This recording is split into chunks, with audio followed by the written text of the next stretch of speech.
Welcome back, everyone, to the deep dive.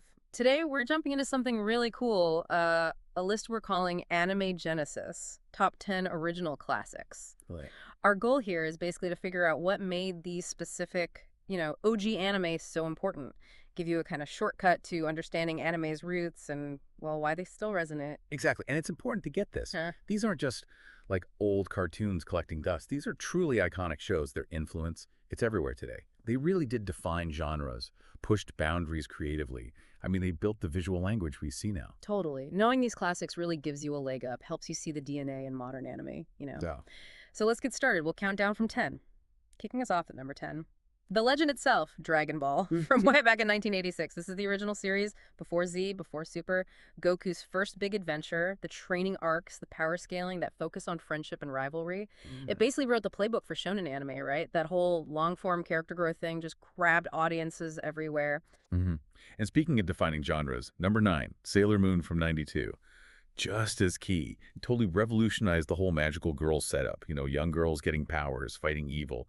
But Sailor Moon mixed in transformations, fashion, and this really strong girl power message. That focus on friendship really hit home, and you still see its fingerprints all over the place. Okay, moving to number 8. This one. This Um, one really shook things up. Neon Genesis Evangelion, 1995. This is where you get that mind-blowing mecha action, the giant robot, but then it slams you with this incredibly deep psychological drama. Oh, absolutely. It kind of tore apart the usual mecha tropes, right? Got really deep into the characters' heads, their issues. Yeah, super ambiguous sometimes, really challenging stuff. It changed how anime could tackle complex themes, definitely. And that kind of impact went global, too.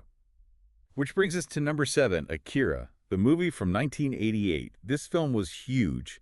It basically put anime on the map internationally in a big way. The animation was just insane. So fluid, so detailed, still kind of unmatched, you could argue. Yeah. Plus the cyberpunk themes, the world building. It showed animation could be serious, high art, influenced tons of filmmakers. Yeah, incredible stuff. All right, number 6. This one's just cool. Cowboy Bebop, 1998. Talk about style. It's this amazing mix of like space western, jazz music, bounty hunters, bit of noir. The vibe. Exactly. The episodic stories, the adult themes, that incredible soundtrack. It just had this unique kind of melancholic feel. Proved anime could be super sophisticated and cross genres like nobody's business. And sticking with that influential cyberpunk theme for a sec, number 5 is Ghost in the Shell, the 1995 movie. Another masterpiece, really. Pure cyberpunk. It dove deep into questions about consciousness, identity, what it means to be human when technology gets really advanced. Right. The visuals, the ideas, I mean, it famously inspired The Matrix, and you still see its influence in sci-fi today. Man, this list is packed, and Yeah. we've got to give quick shots to a few others that were crucial. At number 4, Rurouni Kenshin from 96. Meiji era Japan, amazing sword fights, but also like really deep emotions. Great character arc there. Totally. Then number 3, Yu Yu Hakusho, 92. Really nailed that supernatural tournament arc, didn't it? The Dark Tournament is iconic. Oh yeah, classic shonen action. And number 2, Trigun from 98. That perfect blend of action, comedy, and some surprisingly deep themes with Vash, the pacifist gunslinger. Just perfection. Yeah, each of those really added something different, showed the range anime could have. Historical epics, supernatural battles, complex morality plays. Which brings us to number 1, The Titan, Legend of the Galactic Heroes. Ran from 1988 to 97. Okay, people. This is the ultimate space opera. Seriously. Yeah. Epic scale, politics, war strategy, unbelievably deep characters. It's dense. It is. It explores democracy versus autocracy, all these huge ideas. It's definitely a slow burn. You got to invest time. But so worth it. Absolutely. The payoff is just immense. Unparalleled epic storytelling in anime, maybe anywhere. So, wrapping this up.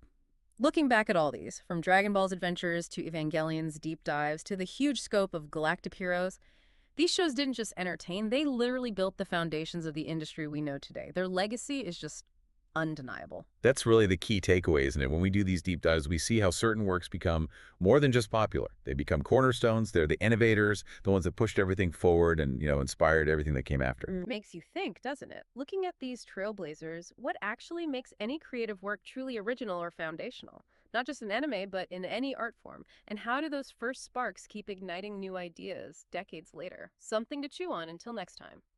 Thanks for joining our deep dive.